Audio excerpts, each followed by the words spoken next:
বাঁকুড়া জেলা প্রেস ক্লাবের উদ্যোগে ভারতীয় সাংবাদিকতার জনক রামানন্দ চট্টোপাধ্যায়ের ১৬০তম জন্মদিবস ও সাংবাদিক দিবস যথাযোগ্য মর্যাদার সঙ্গে পালিত হলো। প্রসঙ্গত ১৮৬৫ সালের ২৯শে মে বাঁকুড়া শহরের পাঠকপাড়ার রামানন্দ চট্টোপাধ্যায় জন্মগ্রহণ করেন। বাবা শ্রীনাথ চট্টোপাধ্যায় এবং মা হরসুন্দরী দেবী। এদিন বাঁকুড়া শহরের পোদ্দার পাড়ায় রামানন্দ চট্টোপাধ্যায়ের মূর্তিতে মালা দিয়ে শ্রদ্ধা জানান প্রেস ক্লাবের সাধারণ সম্পাদক সন্তোষ ভট্টাচার্য সহ উপস্থিত বিভিন্ন সংবাদ মাধ্যমের সঙ্গে যুক্ত সাংবাদিকরা। পরে উপস্থিত সকলে বর্ণাঢ্য শোভাযাত্রা সহকারে তার পাঠক পাড়ার বাড়িতে গিয়ে পুষ্পার্ঘ্য নিবেদন করে শ্রদ্ধা জানান। রামানন্দ চট্টোপাধ্যায়ের যে জন্মদিন এই বছর ১৬০তম তার জন্মবার্ষিকী। আমরা দীর্ঘ প্রায় ৩০ বছরের উপর বাংলা ডিস্ট্রিক্ট প্রেস ক্লাবের উদ্যোগে রামানন্দ চট্টোপাধ্যায়ের এই জন্মদিনটি জেলা সাংবাদিকরা সাংবাদিক দিবস হিসাবে পালন করে আসছি।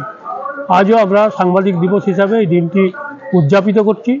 আমাদের এখানে রামানন্দ চট্টোপাধ্যায়ের যে মূর্তি রয়েছে এখানে আমরা মাল্যদান করে শ্রদ্ধাঞ্জলি জানাবো। জেলার বিভিন্ন প্রান্তের সাংবাদিকরা এই অনুষ্ঠানে উপস্থিত প্রতি বছর থাকেন, এবারেও রয়েছেন, আসছেন। তো এখান থেকে আমরা পদযাত্রা করে যাব রামানন্দ চট্টোপাধ্যায়ের যে বাড়ি জন্মভিটে পাঠকপাড়ায়, এখান থেকে সামান্য দূরে, সেখানে আমরা শ্রদ্ধাঞ্জলি নিবেদন করব তার জন্মভিটাতে। এবং তারপরে আমাদের ডিস্ট্রিক্ট প্রেস ক্লাবের যে ভবন রামানন্দ চট্টোপাধ্যায়ের নামাঙ্কিত রামানন্দ চট্টোপাধ্যায় স্মৃতি ভবন, তার সামনে যে রামানন্দ চট্টোপাধ্যায়ের মূর্তি রয়েছে সেখানে আমরা মাল্যদান পর্ব করব এবং একটি সংক্ষিপ্ত আলোচনা হবে তার রামানন্দ চট্টোপাধ্যায়ের জীবনের উপরে। তিনি যে দেশ মাতৃকার জন্য লড়াই করলেন, তিনি যে একজন সমাজ সংস্কারক, সেই কথাটা আমরা ভুলে যাই। আমরা শুধুমাত্র তিনি একজন সাংবাদিক সম্পাদক এইটাই মনে রাখি যে তিনি প্রবাসী এবং মডার্ন রিভিউ পত্রিকা সম্পাদনা করেছিলেন, এই জন্যই তিনি বিশ্বখ্যাত। কিন্তু আমরা জানি যে রামানন্দ চট্টোপাধ্যায় শুধু সম্পাদক বা সাংবাদিক ছিলেন না, তিনি অত্যন্ত মেধাবী ছাত্র ছিলেন। যখন বাঁকুড়া বঙ্গবিদ্যালয় এবং জেলা স্কুলে পড়াশোনা করেছেন, অত্যন্ত মেধাবী ছাত্র, বরাবর প্রথম হয়েছেন, বিশ্ববিদ্যালয়েও প্রথম স্থান অর্জন করেছেন। সুতরাং এইরকম একজন মেধাবী ছাত্র শুধু সম্পাদনা, সাংবাদিকতা এবং অধ্যাপনার কাজে যুক্ত ছিলেন এমনটা নয়, তিনি ছাত্রাবস্থা থেকেই গরিব, দুস্থ, অনাথ মানুষদের যাতে সেবা করা যায় তার একটা মানসিকতা তৈরি হয়েছিল এবং এখান থেকেই পরবর্তীকালে কলকাতায় গিয়ে সেটা অব্যাহত ছিল। তিনি যে বৃত্তি পেতেন, ছাত্রবৃত্তি, সেই ছাত্রবৃত্তির টাকায় তিনি দুস্থ ছাত্রদের সাহায্য করতেন এবং তার নিজের জেলায় কলকাতা থেকে বাঁকুড়াতে যারা দুস্থ অনাথ তাদের জন্য মায়ের মাধ্যমে তিনি সাহায্য পাঠাতেন।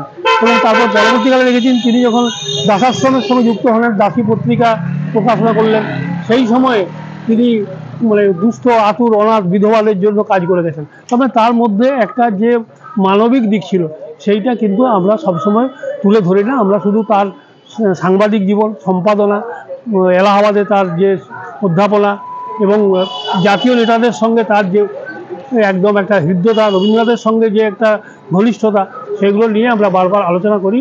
তার যে নারীদের প্রতি যে সম্মান জানানো, নারীদের যে তিনি চেয়েছিলেন যে স্বাবলম্বন না হলে নারীরা তা আত্মনির্ভর হবে না, এই কথাটা তিনি বলেছেন এবং সেটার জন্য চেষ্টা করে গেছেন। আমরা তাই আজকে তার বিভিন্ন দিক নিয়ে এখানে স্মরণ করব, তাকে শ্রদ্ধা জানাবো। আমরা চাই জেলা জুড়ে নয়, রাজ্য জুড়ে নয়, সারা দেশ জুড়ে আজকের দিনটি সাংবাদিক দিবস হিসাবে পালন করা হোক, এইটাই আমাদের কামনা। তার বাড়ি এই দিকের জন্য আপনারা বাড়ি বাড়ি জানিয়েছেন, এখনো পর্যন্ত সে ভগ্ন দশায় পড়ে আছে, কি বলবেন? রামানন্দ চট্টোপাধ্যায় যেটা জন্মভিটে, সেটা তো আমরা কথা বলেছিলাম যে হেরিটেজের জন্য একসঙ্গে বাঁকুড়া 3টি স্থান হেরিটেজের জন্য প্রস্তাব এখান থেকে জেলা পৌরসভা বা জেলা প্রশাসনে বাড়ানো হয়েছিল, আমরা শুনেছি। এবং তার 2টি যোগেশচন্দ্র বিদ্যানিধি এবং রামকিঙ্কর বেজ, এই 2টি হেরিটেজ ঘোষণা হয়েছে। কিন্তু রামানন্দ চট্টোপাধ্যায় যার পত্রিকায় যোগেশচন্দ্র বিদ্যানিধি তার জীবনের অসংখ্য লেখা লিখেছেন, সেই যোগেশচন্দ্র রায় বিদ্যানিধির বাড়িটা হেরিটেজ ঘোষণা হলেও এখনও পর্যন্ত রামানন্দ চট্টোপাধ্যায়ের বাড়িটি ঘোষণা হয়নি হেরিটেজ হিসাবে।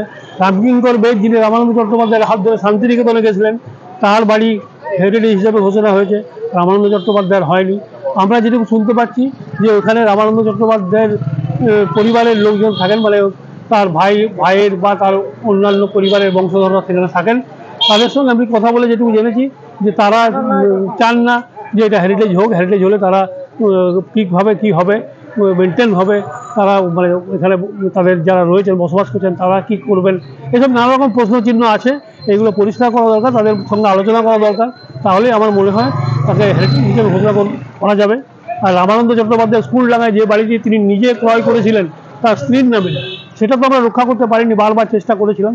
ওখানে তার পরিবারের লোকেরাও রামানন্দের পৌত্রী চেয়েছিলেন যে ওখানে একটা রামানন্দ চট্টোপাধ্যায়ের নামে লাইব্রেরি হোক, কিন্তু মিউজিয়াম হোক, কিন্তু সেসব আমরা করতে পারিনি। এটা আমাদের বাঁকুড়ার সাংবাদিকদের শুধু নয়, বাঁকুড়ার মানুষের এটা ব্যর্থতা, এবং এটা আমরা মনে করি এটা আমাদের কাছে লজ্জার। প্রশাসনের কি কোনো দায়িত্ব থেকে যায়? অবশ্যই হেরিটেজ ঘোষণার ক্ষেত্রে প্রশাসন, বিশেষত পৌর প্রশাসন এবং জেলা প্রশাসন, এটা উভয়ের দায়িত্ব অসীম। পৌর প্রশাসন থেকে যে হেরিটেজের ব্যাপারে যদি লাগাতার একটা প্রচেষ্টা চালানো হয়, তাহলে আমার মনে হয় সেটা অনতি দূরেই আমরা দেখতে পাবো যে তার বাড়িটি হেরিটেজ হিসাবে ঘোষণা করা হয়েছে। নিউজ আজ বাংলা, বাঁকুড়া। রোগী পরিষেবার বিশ্বস্ত প্রতিষ্ঠান দামোদর হেলথ কেয়ার। এখানে রয়েছে 24 ঘন্টা emergency service, doctor chamber, semi modular OT, orthopaedic surgery, প্রসূতি ও গাইনি বিভাগ, general surgery, ENT surgery, uro surgery, micro বা ল্যাপ্রোস্কোপিক সার্জারি, মেডিসিন বিভাগ, upcoming ICU, dialysis, advance physiotherapy, diagnostic centre, pharmacy, 24x7 lift ও ambulance পরিষেবা, medical insurance. আমাদের ঠিকানা মিল মোড়, কোতুলপুর, বাঁকুড়া। মোবাইল নাম্বার 9475240280 অথবা 9475240290 অথবা 9647180100।